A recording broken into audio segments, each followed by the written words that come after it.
Olá pessoal, meu nome é Flávia, sou aluna do mestrado profissional em administração pública. Esse vídeo é uma atividade da disciplina Estado, Governo e Administração Pública, ministrada pelo professor Rômulo Carvalho Cristaldo. Nele eu vou falar sobre o estado de bem-estar dentro da teoria pós-colonial. O artigo que nós vamos trabalhar é o artigo Bem Viver, Projeto Utópico e Decolonial, de Rosane Freire Lacerda e Saulo Ferreira Feitosa. Foi publicado em 2015 na Revista de Educação em Territórios. Sobre os autores: Rosane Freire Lacerda, doutora e mestre em Direito, Estado e Constituição pela UNB, professora da Universidade Federal de Pernambuco. Ela é especialista em direitos indígenas e dos refugiados e atua em teoria do Estado, pensamento decolonial e bioética e direito. Saulo Ferreira Feitosa é doutora em bioética e mestre em ciências da saúde pela UNB e mestre em história pela PUC de Goiás. E também é professor da Universidade Federal de Pernambuco. Os autores apresentam que, com o avanço entre os povos indígenas na América Latina da consciência de sua sujeição à colonialidade, várias expressões de opção descolonial ganharam visibilidade e força. Uma delas é dada pelos povos indígenas da região andina. O bem viver sendo uma possibilidade de vida fora dos parâmetros proclamados pelo eurocentrismo e fora da lógica da colonialidade.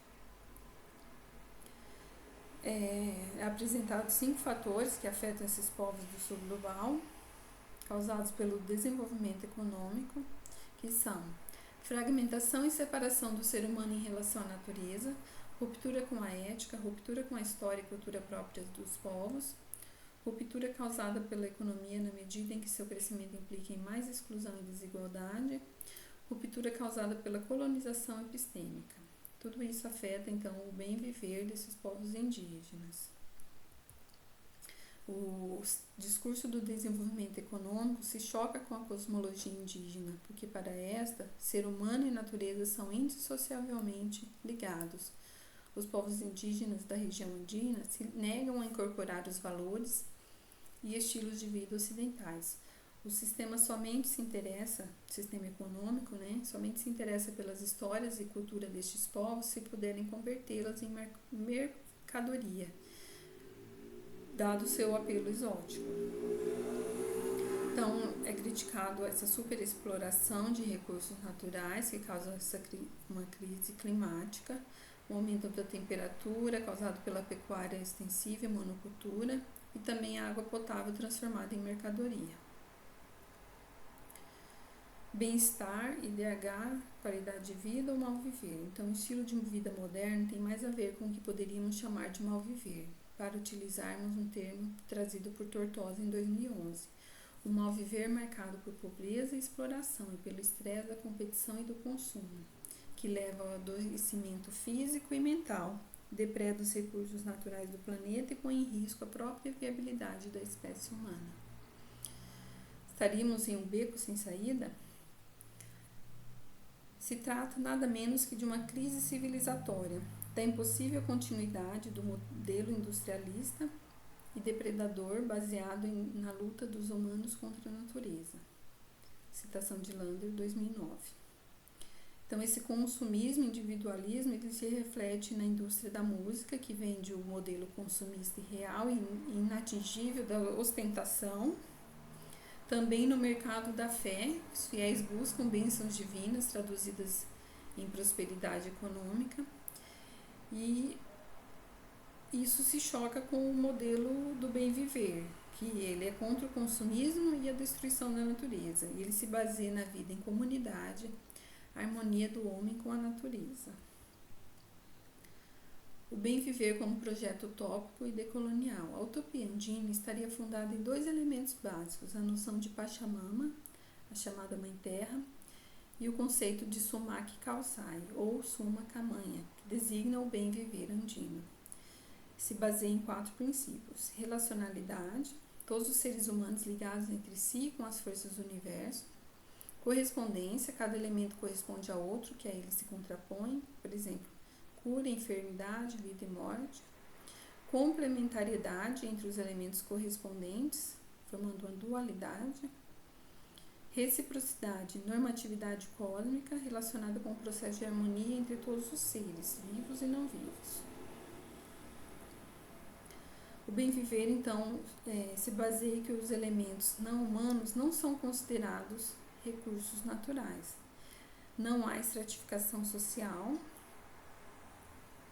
A satisfação das necessidades coletivas se faz a partir de relações harmônicas e respeitosas entre seres humanos e demais habitantes do planeta, animais, plantas, etc.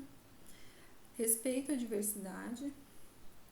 Para solucionar conflitos se procura chegar a consensos. Aprofundar a democracia para que não haja submissão. Eles também acreditam que submeter a minoria à maioria não é viver bem. Então, o bem viver é um norte utópico que aponta para a possibilidade de um modo de vida e de relacionamento com os outros seres, meio ambiente e o próprio universo de modo radicalmente distinto daquele vendido pelo capitalismo. O bem viver tem concepção profundamente decolonial. O bem viver reemerge do e no imaginário dos conquistados, dos excluídos, como uma proposta epistemicamente desobediente à colonialidade do saber. Diferente do capitalismo, que impõe o capital como centro referencial, e do socialismo, que coloca o ser humano no centro. Ele tem como referência central a vida de todos os seres do planeta, onde a espécie humana é compreendida como parte da natureza, assim como as demais espécies.